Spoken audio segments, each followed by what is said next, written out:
Assalamualaikum warahmatullahi wabarakatuh. Kembali lagi di audiobook bahasa Indonesia. Bukan audiobook Indonesia, ternyata audiobook Indonesia itu udah ada yang punya nama itu.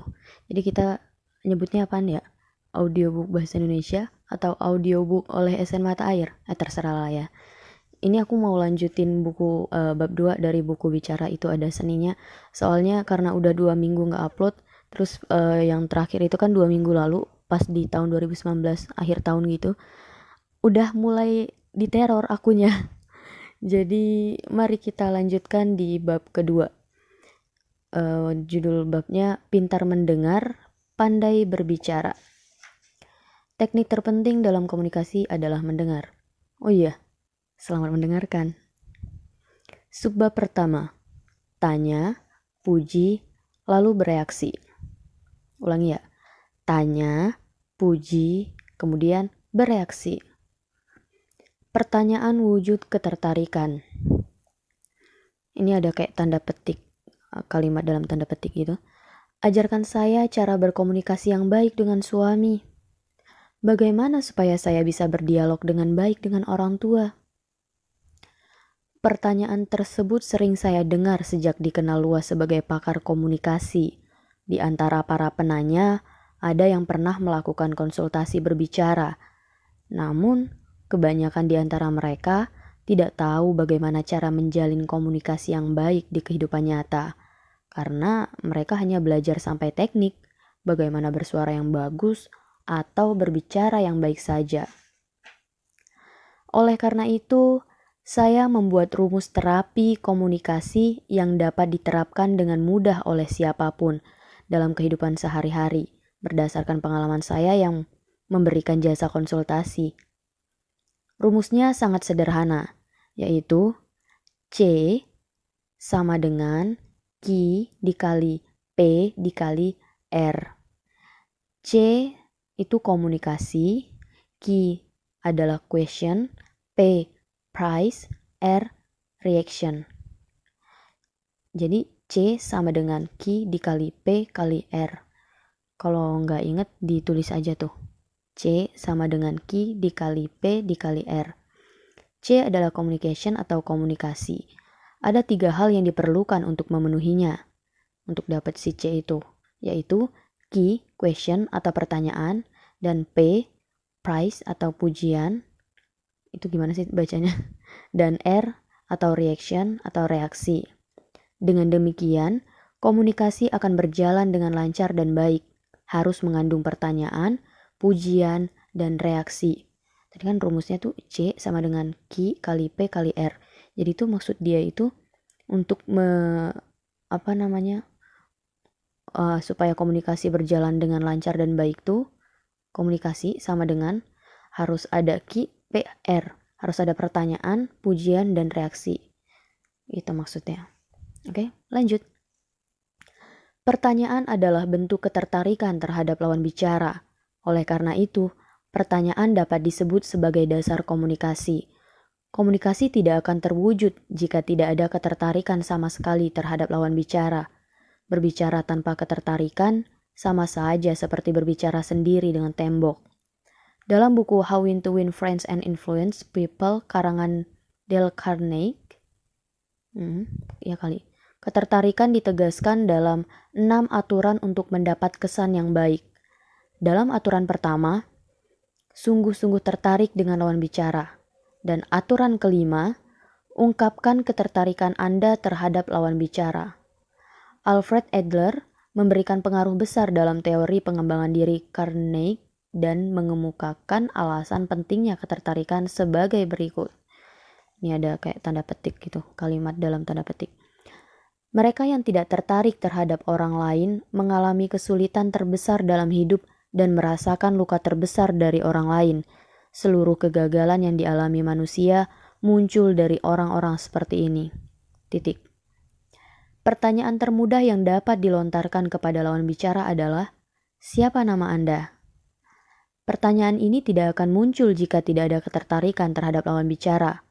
Mari kita lihat potongan lirik dari lagu 4 Minute. Mari kita lihat potongan lirik dari lagu 4 Minute. Judulnya What's Your Name? Berikut ini. Ini kalau anak-anak K-pop zaman-zaman dulu tahu nih liriknya. Aku nyanyiin. Enggak. Intinya Iromi mo yoyo, Metsari yoyo, Sanan gosen odi yoyo. Itu artinya siapa namamu, berapa umurmu, tinggal di mana. Saat kita memiliki perasaan terhadap lawan bicara, maka pertanyaan-pertanyaan yang mengandung ketertarikan seperti ini akan muncul dengan sendirinya. Orang yang mengeluarkan pertanyaan ini berarti ingin membangun hubungan dengan lawan bicaranya. Jika tiba-tiba kita ingin mengajaknya untuk bertemu, makan bersama, atau menjadikan pacar, tanpa pertanyaan yang mengandung ketertarikan, maka tidak akan berhasil. Komunikasi yang baik akan menjadikan hal terbaik. Komunikasi yang baik akan menjadikan hal tersebut bisa terwujud. Di lingkungan apartemen atau pertemuan warga, pertanyaan menjadi begitu penting. Duduk saja dalam barisan tidak akan mendatangkan kebaikan. Saat kita melontarkan pertanyaan seperti tinggal di gedung mana atau anak Anda sekolah di mana, bisa menjadikan Anda cepat akrab dengan tetangga. Terlebih lagi, dalam hubungan suami istri, pertanyaan berperan menjadi pelumas cinta. Seiring lamanya tinggal bersama, perasaan cinta akan memudar dan dialog pun akan berkurang. Jika didiamkan begitu saja, hal tersebut bisa menjadi malapetaka. Oleh karena itu, kita harus selalu mengingat tujuan dan melontarkan pertanyaan yang mengandung ketertarikan sesering mungkin. Seperti, habis potong rambut? Atau, bagaimana pekerjaan di kantor? Ini aku sering lakuin sih sejak beberapa dekade terakhir. Jadi kalau ketemu sama orang baru, apalagi kalau kira-kira orang itu takut untuk nyapa kita duluan, jadi kita yang nyapa dia duluan. Entah nanya, namanya siapa, dari mana, atau apapun gitu. Apalagi kalau yang masih sekolah atau yang masih kuliah, terus ada kayak adik tingkatnya gitu, pasti adik tingkat tuh malu-malu untuk nyapa kakak tingkatnya, atau di tempat kerja orang baru gitu malu untuk nyapa seniornya, ya kita boleh untuk nanyain duluan biar lebih akrab. Dan ini cukup ampuh sih, aku udah beberapa tahun ini karena hal ini jadi kenal lebih banyak orang dibanding teman-temanku yang gak mau melakukan ini. Bukannya kita murahan atau kita gampangan sih, tapi ini bakal menjadikan relasi kita lebih banyak dan orang jadi lebih ke kitanya itu gak sungkan gitu, tapi tetap hormat gitu. Lanjut, subbab selanjutnya. Pujian detail mendatangkan reaksi yang baik. Pujian sangat penting untuk membentuk hubungan yang kokoh. Dalam buku Hildan, cara terbaik melatih paus pembunuh atau orka yang beratnya mencapai 3 ton agar bisa memberikan pertunjukan yang menakjubkan adalah dengan menggunakan pujian. Orka sering melakukan kesalahan dalam latihannya, namun jangan pernah memarahinya karena kesalahan ini dan tetap fokus pada hal-hal yang baik pada dirinya, serta tunjukkan dukungan dan pujian terhadapnya. Dengan begitu, akan terbentuk hubungan yang kuat antara orka dan sang pelatih, sehingga orka akan memberikan penampilan terbaiknya. Pujian mempunyai efek yang instan dan kuat terhadap manusia. Dalam salah satu kelas yang saya bawakan di lembaga pendidikan, banyak peserta yang sudah lanjut usia, rata-rata berusia 69 tahun. Jika suasananya menurun, kelas tidak akan berjalan dengan baik. Pada saat seperti ini, pujian yang pas perlu dipergunakan. Contohnya, kakek terlihat lebih muda ya, atau kulit nenek halus sekali. Reaksi terhadap hal ini akan langsung tampak. Mereka menjadi senang, saling berbincang sambil berseloroh, dan berpartisipasi lebih aktif di dalam kelas. Ruang kelas menjadi dipenuhi oleh suasana harmonis. Pujian akan lebih efektif dengan menunjuk bagian tubuh tertentu. Misalnya, alis Anda tebal, atau kulit Anda seperti bayi, atau tubuh Anda seperti pelatih yoga. Kita dapat memuji benda yang dipakai sang lawan bicara seperti dasi, kemeja, kacamata, dan sepatu. Mungkin Anda berpikir bahwa siapapun bisa memuji dengan mudah. Namun, banyak situasi di mana pujian tidak bisa keluar pada saat kita ingin memuji. Misalnya, kita bertemu dengan tetangga yang sedang menggendong anaknya, Kita ingin memuji anaknya yang berada di dalam selimut bayi, tetapi karena baru lahir, belum ada yang begitu spesial darinya, sehingga kita bingung bagaimana harus memujinya. Hal seperti ini hampir sering terjadi. Oleh karena itu, diperlukan latihan memuji. Kita perlu membiasakan diri untuk memuji agar bisa fleksibel seperti Pegas dalam kondisi apapun. Aku juga belajar banyak sih ini beberapa tahun yang lalu tentang pujian. Jadi kalau dulu tuh kayak uh, aku orangnya kayak susah ngasih kalimat pujian ke orang, perhatian, apalagi nyemangatin orang gitu. Tapi belajar dari orang lain, ada seseorang yang ngajarin aku untuk kalau misalkan orang mau ujian gitu, kita berusaha untuk emang sepele banget sih. Kita misalkan ngasih semangat ya untuk ujiannya hari ini kayak gitu-gitu misalkan. Itu kayak dari kitanya sepele banget sebenarnya kata-kata itu, tapi buat si penerima pujian itu atau semangat itu atau perhatian itu tuh berarti banget. Makanya aku mulai belajar dan kita bisa mulai belajar. Jadi ketika kita terbiasa untuk mengucapkan itu ke orang lain, orang jadi respect ke kita. Gitu. Mari kita coba nanti. Lanjut, subbab selanjutnya, umpan balik dengan nada antusias. Reaksi muncul jika kita mendengarkan ucapan lewat. Ulangi ya. Reaksi muncul jika kita mendengarkan ucapan lawan bicara. Reaksi yang paling umum adalah umpan balik verbal seperti, "Oh ya?" Siapapun pasti ingin terus berbincang lebih lama dengan lawan bicara yang menunjukkan reaksi seperti ini. Legenda dunia bincang-bincang Larry King mengatakan bahwa aturan pertama dalam berdialog dalam mendengarkan adalah Ulangi. Legenda dunia bincang-bincang, Larry King, mengatakan bahwa aturan pertama dalam berdialog adalah mendengarkan. Nih, ada tanda kutip gitu. Tunjukkanlah dengan sungguh-sungguh bahwa Anda tertarik dengan apa yang sedang dikatakan oleh lawan bicara, sehingga dia pun akan berbuat demikian terhadap Anda. Untuk menjadi pembicara yang hebat, Anda harus terlebih dahulu menjadi pendengar yang hebat. Saya sering melihat pasangan suami istri yang hubungannya kurang harmonis karena komunikasi mereka tidak lancar. Kesamaan mereka adalah kurang memberi umpan balik terhadap ucapan lawan bicara. Mereka lebih banyak berbicara dan ingin lawan bicara mendengarkan saja dengan baik. Karena itu, komunikasi tidak terjadi. Dalam dialog, ada aturan 1, 2, 3. Sekali berbicara, 2 kali mendengarkan, 3 kali memberi umpan balik. Inilah yang dibutuhkan oleh pasangan yang mengalami hambatan komunikasi, mendengarkan, dan merespons. Nah ini juga sih, aku juga belajar banyak. Jadi mungkin diantara kita banyak yang suka ngomong, suka cerita gitu sama orang lain. Tapi ketika orang lain cerita kita kayak gak mau dengerin gitu, entah bosen sama ceritanya karena berulang-ulang atau apa. Tapi ini beneran mujarab banget sih.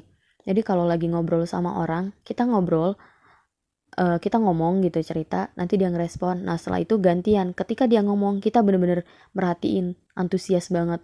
Ya walaupun cuman misalkan dia bilang, tahu nggak, kemarin aku tuh beli payung warnanya kuning. Terus kita langsung kayak antusias gitu dengerin dia. Oh ya? Jadi ketika cuman ngomong oh ya doang, itu udah kelihatan kalau kita tuh antusias dan kita tuh ngehargain dia cerita. Jadi kita terjalin gitu komunikasi antara dia sama kita. Beda kalau dia bilang, tahu nggak, kemarin aku beli payung warnanya kuning. Terus kita kayak, lah terus, cuman kayak berarti komunikasinya jadi putus dong. Coba kalau kita bilang, oh ya, dia pasti langsung cerita, iya kemarin aku belinya cuman 5.000 doang gitu. Oke, lanjut. Sebab selanjutnya, kualitas sebelum kuantitas.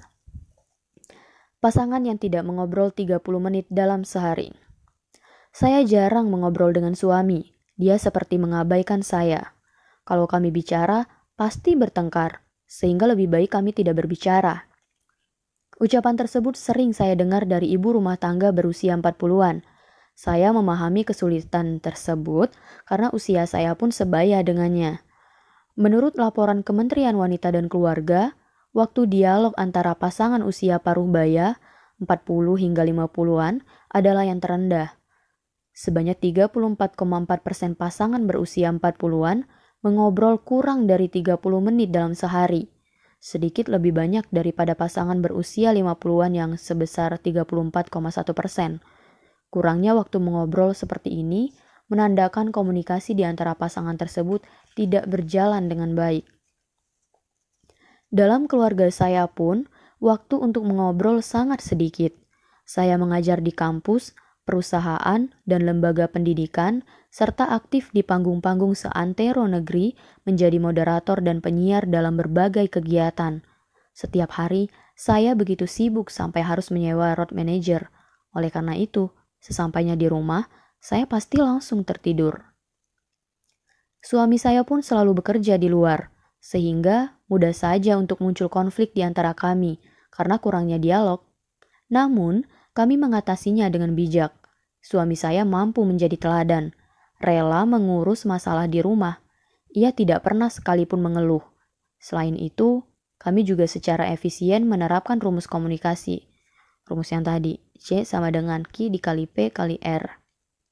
Saat saya bertanya sesuatu seperti, "Menurutmu, bagaimana hasil promosi jabatan kali ini?"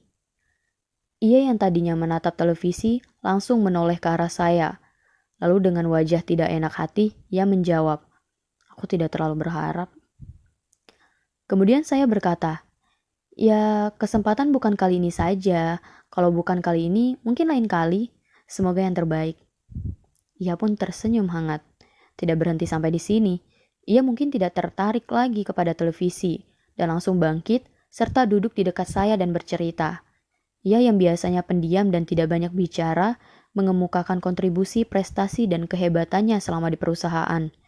Saya akan mendengarkan sambil menunggu waktu yang tepat untuk mengatakan, "Oh ya?" atau "Oh begitu." Dengan demikian, suami saya pun dapat mengungkapkan seluruh isi pikirannya. Mungkin karena hal ini, suami saya seperti tidak terlalu stres tentang pekerjaan di kantor dan urusan di rumah. Bagian yang berat berkurang saat berdialog dengan saya. Kami mengatasi dengan baik situasi sulit yang biasa dihadapi pasangan yang sama-sama bekerja dengan rumus terapi komunikasi. Menurut hasil kuesioner yang disebar Asosiasi Populasi, Kesehatan, dan Kesejahteraan Korea, penyebab utama kurangnya komunikasi di antara pasangan usia paruh baya adalah pekerjaan. Selanjutnya diikuti dengan pemakaian televisi, komputer, smartphone, terkurasnya waktu karena mengurus anak, serta kurangnya teknik dan pengalaman berdialog. Apabila dilihat sekilas, kurangnya dialog di antara pasangan parubaya sepertinya disebabkan oleh kurangnya waktu.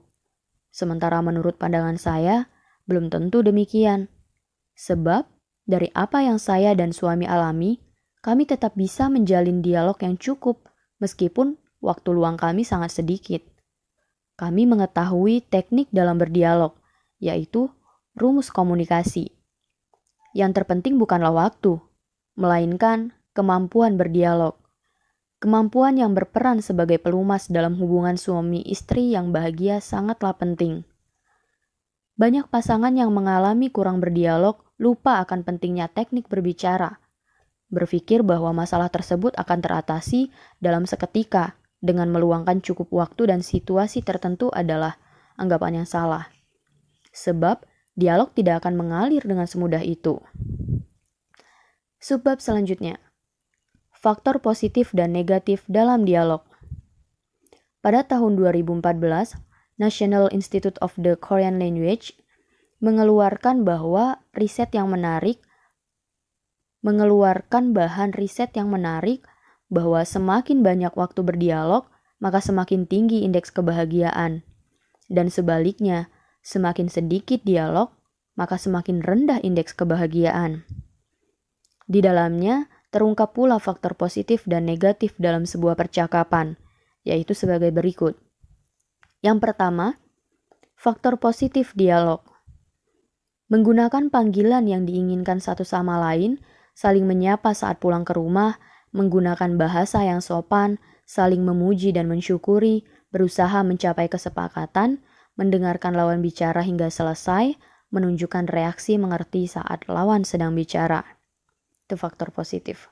Yang kedua, faktor negatif dialog. Menggunakan umpatan atau kata-kata kasar saat marah, membanding-bandingkan dengan orang lain, berbohong di situasi mendesak, meluapkan perasaan yang terpendam saat marah, tidak nyaman berbicara sambil menatap wajah lawan, tidak menggunakan humor, saling mengkritik dan menuding, mengungkit-ungkit kebaikan diri sendiri, mengakhiri obrolan dengan pertengkaran. Kita harus mengetahui hal-hal seperti ini dengan lebih banyak berdialog. Di dalam faktor positif dialog, kita dapat melihat rumus komunikasi, tertarik terhadap lawan bicara, memberi pujian, dan bereaksi. Sementara untuk faktor negatif dialog, perlu diingat dan dihindari. Alih-alih memberikan pujian, berbicara menggunakan kata-kata kasar atau umpatan, dan membandingkan dengan orang lain akan membuat komunikasi tidak terbentuk sama sekali. Contohnya, laki sebelah rumah katanya naik pangkat, membandingkan dengan orang lain. Bisa apa kita dengan gaji sekecil itu? Mengkritik dan menuding. Penghargaan ini kita dapat berkat kemampuanku yang hebat, menyebut kebaikan diri sendiri. Aku capek, berhentilah. Mengakhiri obrolan dengan pertengkaran. Perlunya dialog bukan hanya untuk pasangan suami istri. Dalam hubungan dengan orang yang sering dijumpai, seperti keluarga, teman, atau rekan kerja, kita dapat menemukan kesulitan akibat komunikasi. Karena kita mengira orang lain dapat mengerti perasaan kita hanya dengan berbicara secukupnya. Mari kita eratkan hubungan dengan orang terdekat, dengan faktor positif dialog, dengan berbicara seperti contoh di bawah ini. Waktu dialog pasti akan menjadi lebih banyak. Ini contohnya. Semua baik-baik saja di kantor? Saling menyapa saat pulang ke rumah. Terima kasih sayang, saling memuji dan mensyukuri. Benarkah? Menggunakan bahasa yang sopan. Capek ya? Aku ngerti. Menunjukkan reaksi mengerti dan mendengar. Subbab selanjutnya, ucapan yang menidurkan. Matematika yang membuat mengantuk. Saya bingung melihat murid-murid saya tidak bisa fokus ke pelajaran. Bagaimana caranya supaya tenggorokan tidak serak, sehingga saya bisa mengajar dalam waktu lama? Demikian pertanyaan guru-guru yang mengajar di sekolah atau lembaga pelatihan. Kalau boleh berbangga, nilai evaluasi pengajaran saya di sekolah dan tempat pelatihan selalu bagus dan diminta mengulangi. Mungkin itu sebabnya guru-guru lain menaruh harap besar. Guru-guru lain menaruh harapan besar dan berkonsultasi banyak hal kepada saya. Mereka juga ingin kelasnya disambut antusias oleh para murid. Di setiap sekolah, pasti selalu ada guru yang kelasnya digemari murid-murid dan tidak sedikit pula yang tidak. Jika sang guru mengajar dengan sedikit antusias, maka murid-murid pun menjadi kurang tertarik dengan mata pelajarannya, sehingga nilainya pun menjadi jelek. Namun, ada juga beberapa guru yang mendadak bersemangat saat mengajar. Saya jadi terkenang guru matematika saya saat SMA. Beliau tidak pernah sekalipun bertatapan dengan murid-muridnya saat masuk kelas. Beliau sama sekali tidak tertarik terhadap murid-muridnya. Beliau tidak pernah memanggil murid-murid dengan namanya, hanya satu nama yang biasa disebutnya dari meja guru, ketua kelas. Setelah itu, beliau akan berbalik badan dan menulis di papan tulis. Lalu bagaimana beliau menjelaskan apa yang ditulisnya? Beliau akan berbicara dengan suara datar dan lemah yang menjadi ciri khasnya. Keberadaannya tidak dapat kami rasakan, sehingga seakan-akan kami sedang diperdengarkan suara rekaman. Keadaan demikian membuat segelintir siswa yang tertarik mengikuti pelajaran matematika yang diajarnya, sedangkan sisanya yang tadinya mau berusaha agar bisa, perlahan kehilangan minat dan berpaling. Akhirnya, terbentuklah jurang yang semakin lebar antara siswa dan matematika. Ini benar banget sih. Wah, nggak harus antara guru sama murid sih. Kalau kita di komunitas atau organisasi juga gitu. Apalagi kalau kita udah istilahnya bukan orang baru ya di situ, kita kayak mungkin punya jabatan di organisasi itu atau di suatu kelompok tertentu. Dengan adanya orang-orang baru, kita nanya nama dia duluan, atau kita berusaha untuk mengingat nama orang. Jadi orang itu ngerasa terspesialkan dan jadi antusias untuk kalau kita lagi ngomong tuh ngedengerin. Ini benar-benar manjur banget sih, karena aku juga udah mempraktekkan ini. Jadi berusaha untuk mengenal semua orang. Ada 100 orang ya berusaha untuk tahu, walaupun mungkin kalau kita lupa nama dia, tanyain lagi ke dia. Oh iya, maaf aku lupa nama kamu siapa ya? nanti dia bakal ngasih tahu nama dia dan kita jadi ingat kayak gitu. Oke, lanjut. Sebab selanjutnya, meningkatkan konsentrasi pendengar. Tidak hanya 1-2 orang yang memiliki kenangan tidak menyenangkan seperti ini kan? Oleh karena itu, saya dengan senang hati dan tidak segan-segan memberi masukan pada guru-guru yang berkonsultasi. Selain persiapan mengajar, banyak juga guru yang telah disibukkan oleh pekerjaan administrasi dan bimbingan konseling siswa. Namun, mereka menunjukkan keinginan kuat untuk berubah dan berharap kelasnya bisa disukai dan lebih dekat dengan para siswa. Dari obrolan dengan para guru ini, saya menyimpulkan ada 3 keterampilan yang diperlukan dalam berbicara. Tip ini dapat dipergunakan pada saat mengajar dan presentasi di berbagai bidang, yaitu yang pertama, menggunakan suara yang tidak menidurkan pendengar. Kok kalian ngantuk gak sih kalau aku bacain gini? Suaraku datar banget ya?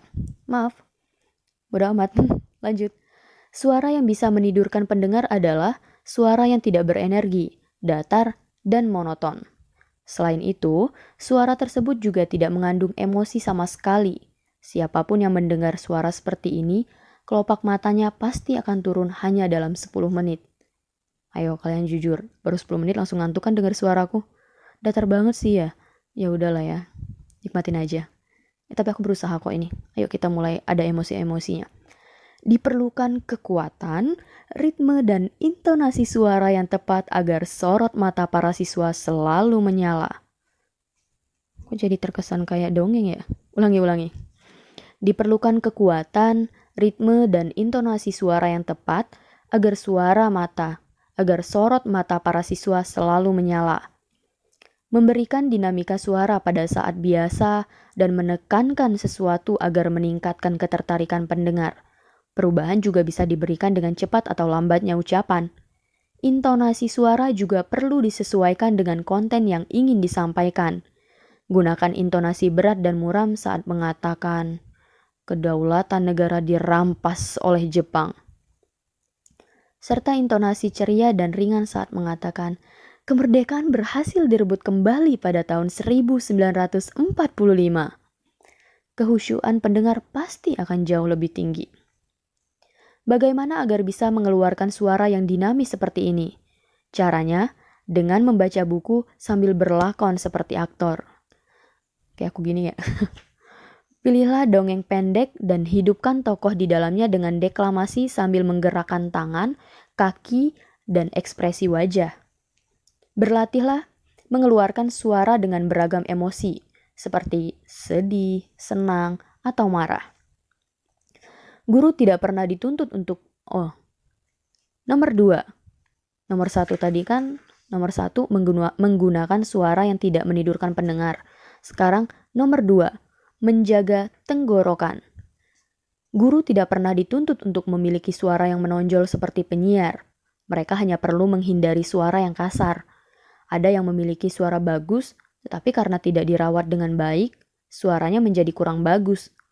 Banyak guru yang mengalami berbagai gangguan pita suara karena berbicara dalam waktu lama.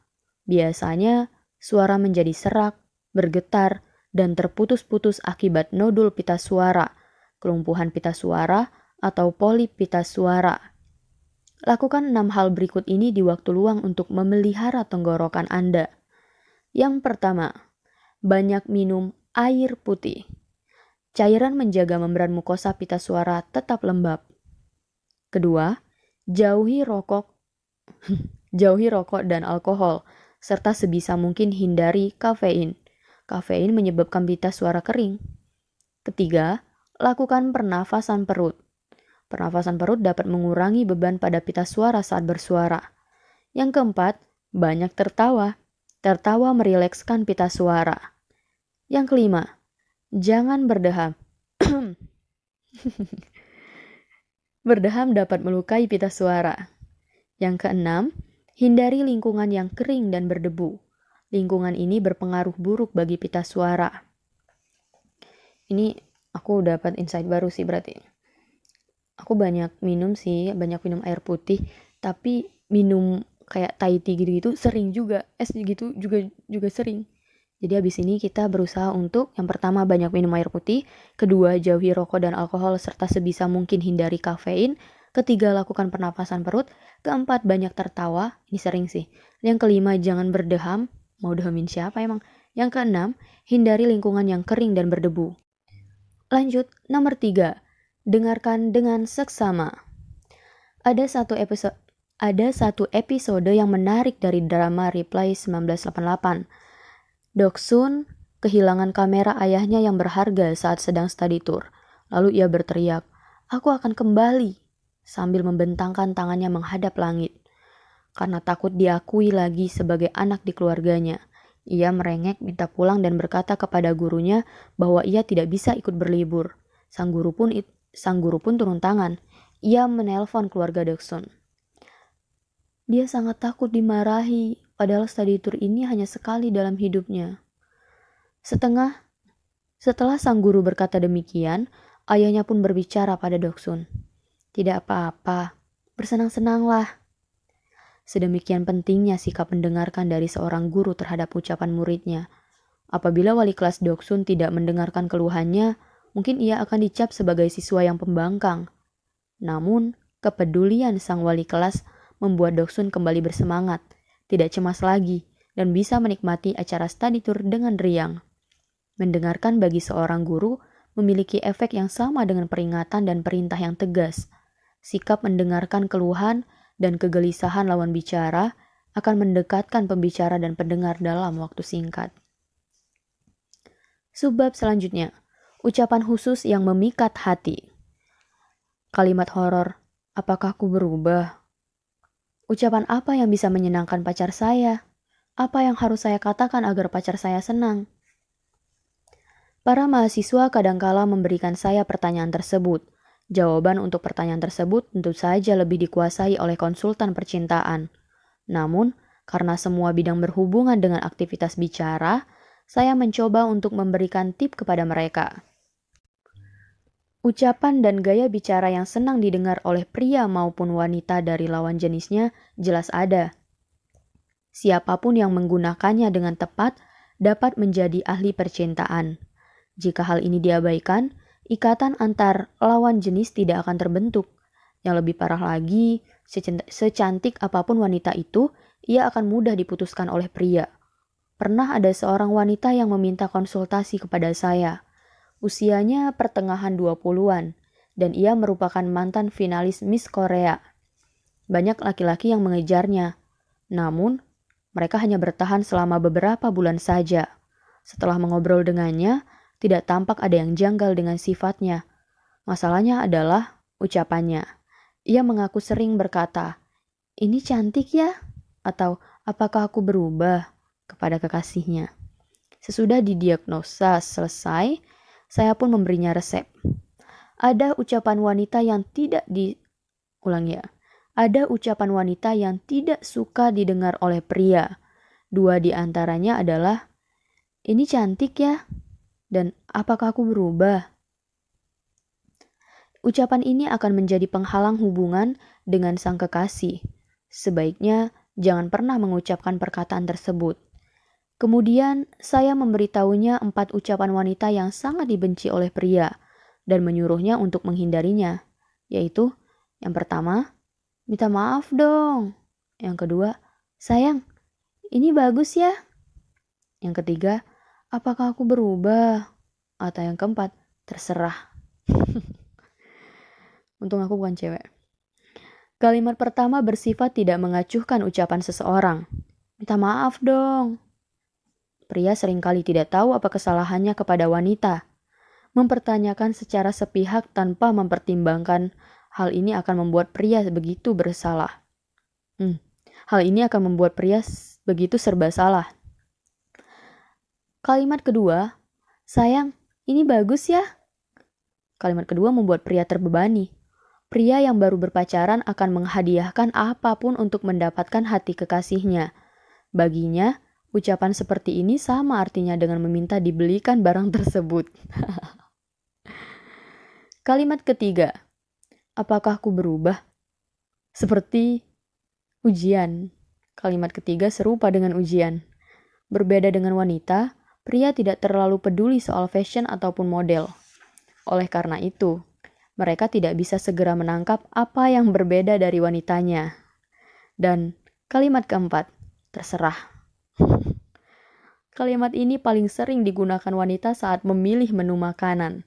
Di balik kalimat ini, sesungguhnya tersembunyi makna bahwa si wanita menghendaki si pria bisa menebak keinginannya. Tetapi sebagian besar pria tidak bisa menangkap perihal ini. Ucapan yang bersifat mempermasalahkan dan memberi beban sangat tidak diinginkan, baik dalam hubungan percintaan maupun hubungan interpersonal. Tuh, cewek jauhin kata-kata kayak begitu. Lanjut. Subbab selanjutnya, satu kata yang menarik. Sekarang kita mencari tahu ucapan dan gaya bicara wanita seperti apa yang disukai oleh pria. Pria mudah terhanyut oleh ucapan dan gaya bicara yang bersifat manja. Misalnya, kata yang diucapkan secara mendayu akan lebih menggetarkan hati pria. Wanita bisa memenangkan hati pria dengan gaya bicara yang memikat. Bagaimana gaya bicara wanita yang disukai oleh pria?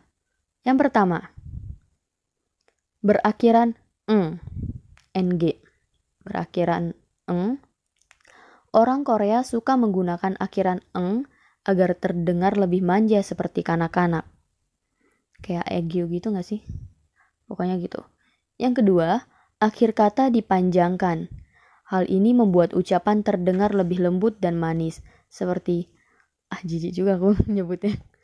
Sayang, makasih, I love you. Tetapi, jika terlalu panjang, juga dapat mengurangi efeknya. Kayak, makasih. Maaf, bercanda. Intinya tadi tips yang kedua, akhir katanya dipanjangkan. Yang ketiga, sedikit menyalahi tata busana. Yang ketiga, sedikit menyalahi tata bahasa. Misalnya, bosen untuk bosan dan tayang untuk sayang terdengar lebih memikat. Namun, cara ini pun harus digunakan seperlunya. Jika tidak, maka Anda akan terlihat konyol dan mungkin membuat ilfil. Aku yang cewek aja kayaknya ilfil deh. Tapi ya terserah. Kalau orang lagi bucin mungkin seneng-seneng aja gitu, kayak gitu. Lanjut. Yang keempat, mengulang-ulang kata. Misalnya kata maaf atau sabar yang diulang 2 kali akan terdengar lebih bagus. Maaf, atau sabar. Sangat bagus untuk melelehkan hati pria seperti rengekan anak bayi. 5. Seruan yang lucu dan hidup.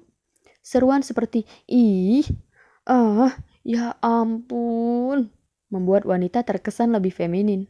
Semakin mudah wanita mengeluarkan seruan yang hidup dan lucu, semakin terlihat lucu wanita tersebut. Itu buat yang lagi berhubungan, lagi pacaran loh ya. Maksudnya yang udah suami istri kayak gitu-gitu.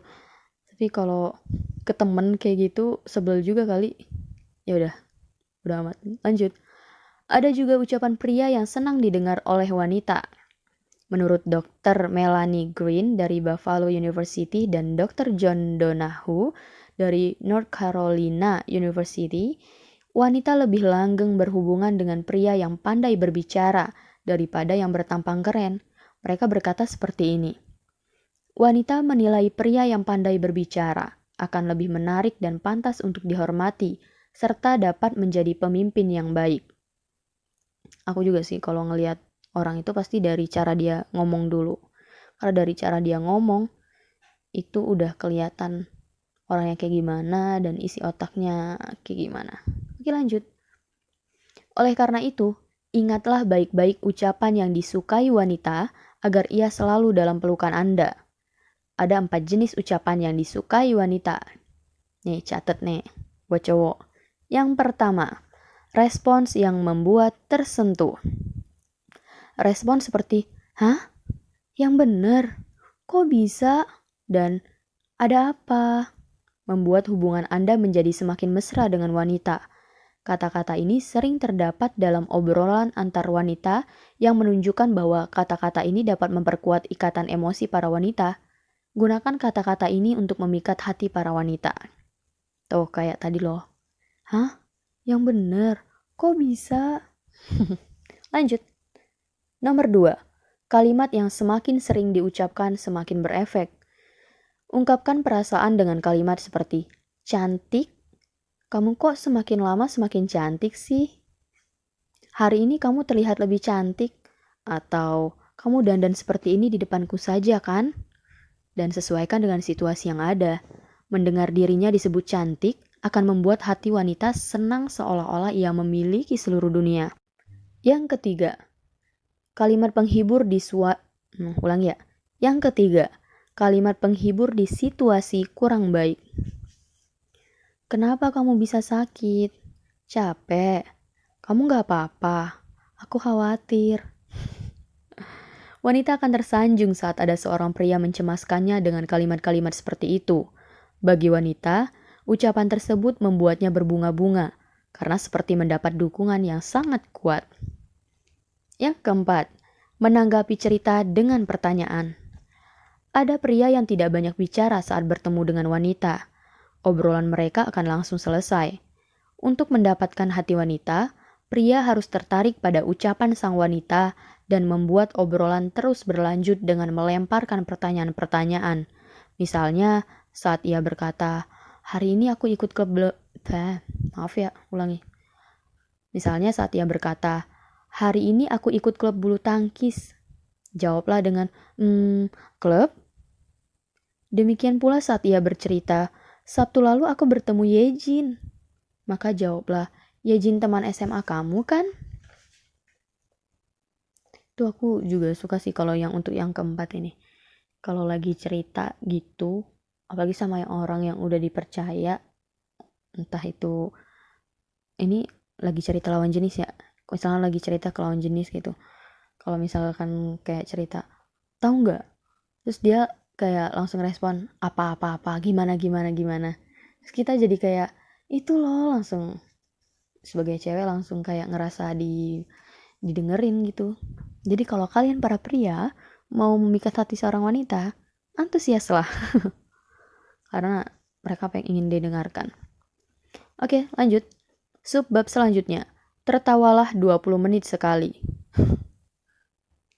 Humor adalah tentang timing. Tahukah Anda faktor penghambat komunikasi? Kok nadanya kurang pas ya? Tahukah Anda faktor penghambat komunikasi? Nah, contoh umumnya adalah hubungan yang kaku, situasi yang menegangkan, dan kebosanan atas rutinitas yang berulang. Faktor penghambat ini yang membuat komunikasi dalam kehidupan kerja maupun sehari-hari tidak berjalan dengan baik. Lalu apa trik khusus